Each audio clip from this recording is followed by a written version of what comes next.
that we do not want. We fight for the protection of our migrant community from trafficking, deportation, and neglect from both the U.S. and Philippine governments. We fight for caregivers and health workers who are experiencing wage theft, retaliation, and unsafe working conditions on a daily basis. We fight for seafarers like AJ Maranya, who lost his life at 29 years old working the most dangerous industry in the world with no protection from the Philippine government. We fight for Melissa Jubain and all Filipino women who experience violence at the hands of individuals, employers, the military, and the state. We fight for education, mental health services, and housing instead of war, so that Filipino youth get the future we deserve. Join us in the fight to end the root causes of forced migration and the U.S. Marcos regime and their imperialist agenda against the people.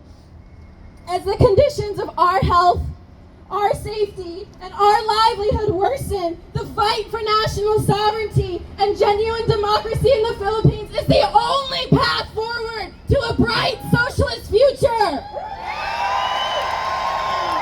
Ang tao, ang bayan! Tuloy ang laban! Ang tao, ang bayan! Salamat. Tuloy ang laban! Ang tao, ang bayan!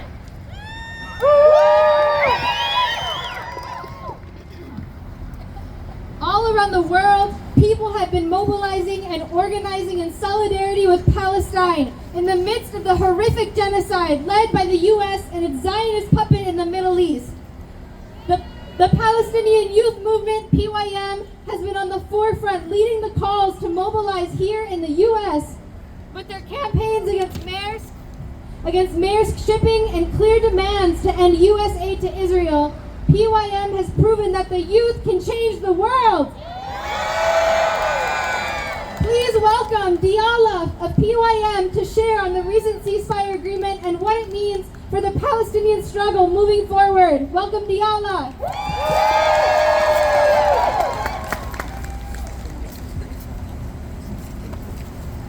Thank you, everyone. I was invited to share PYM's statement on ceasefire, but before I begin, I want to say that I know as we prepare for what's coming these next 4 years, that what we're going to face, we know, is a continuation of policies that have been acted by the Biden administration. And yes, things are going to continue to get worse under Trump, but as organizers, we understand that Trump and Biden are two sides of the same coin. And if we have learned anything over the past 15 months of continuous genocide in Gaza, it's that we have to fight for what we believe in. That liberation will only come with the level of unity and steadfastness that we have witnessed in the Palestinian people. So instead of speaking directly about Trump today, what I'm going to do instead is speak of a moment of victory. We will speak of ceasefire, and we will speak of rebuilding what was lost into something that is stronger and better, and that one that can't be shaken. With the announcement of a ceasefire, over 2 million Palestinians have finally received the news that they have so steadfastly been waiting for.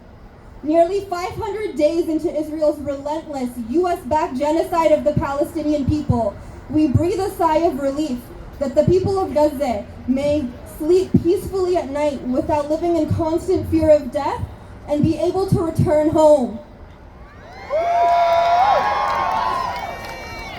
For 15 months, the people of Gaza have experienced unimaginable horror, They have endured the most brutal aerial bombardment campaign in modern history, equal to 6 times that of the atomic bomb dropped on Hiroshima, which has claimed the lives of more than 160,000 Palestinians, mostly women and children. For 15 months, the Zionist state and its Western imperialist backers have besieged the small strip of land, using advanced AI and military technology to systematically destroy hospitals, schools, water station, and any conceivable site of life and sustenance. Nearly 500 days and $28 billion of death and destruction later, Gaza remains a pillar of steadfastness and resistance, while Israel emerges disgraced and humiliated.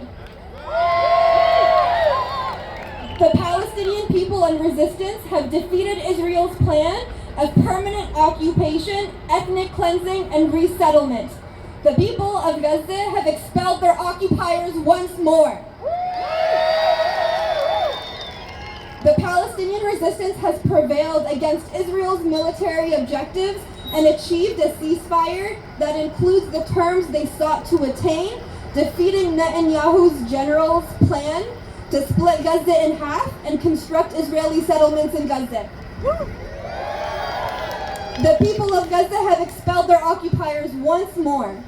Through this ceasefire agreement, over 1,000 Palestinian prisoners held by the Zionist entity are currently being released. Prisoners who have paid the ultimate price under torture, medical neglect, and months of years in solitary confinement. Gaza is our compass, the beating heart of our struggle. We welcome the relief that a ceasefire brings our people. But when the first night of the ceasefire befalls them, Gazans will be spending the night displaced in makeshift tents or in hospitals and schools and courtyards. On the night of the ceasefire announcement, we recommitted ourselves to the struggle and to our people in Gaza, to the long and difficult road of rebuilding. Every meter of Gaza, including homes, schools, hospitals, mosques, churches, roads, and the entire water, electric, and sewage systems have been targeted in an attempt to make Gaza an unlivable place. But Israel has failed, and the Palestinian people have resisted and remained. The United States government could have ended this genocide 15 months ago, but its imperialist commitment to funding, facilitating, and providing cover for Israel has remained unshaken.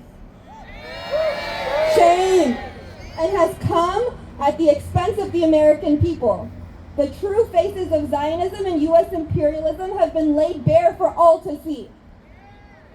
In the wake of the horrors the world has borne witness to for 466 days, it is our responsibility to ensure that the systems and perpetrators responsible for and benefiting from this genocide are never able to inflict this horror on Palestine or anyone ever again. Wherever we are, we must struggle to ensure that Zionism has no opportunity to redress or rehabilitate itself. Not now, not ever. The losses our people have experienced in the last 15 months is without measure and beyond all language.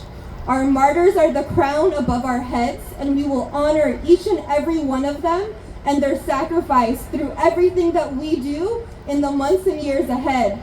We will never forgive or forget. Palestine has awoken the world to the necessity of long-term struggle to build a future free of colonization and oppression. Zionism and imperialism will fall because ideologies predicated on genocide, displacement, and domination are incompatible with the forward march of humanity and will always be met with resistance. This is why we say that liberation is not only possible, but inevitable. Ceasefire today, liberation tomorrow. From the rubble we will rise, Gaza will never die. From the rubble we will rise, Palestine will never die. From the rubble we will rise, the resistance never dies. Thank you.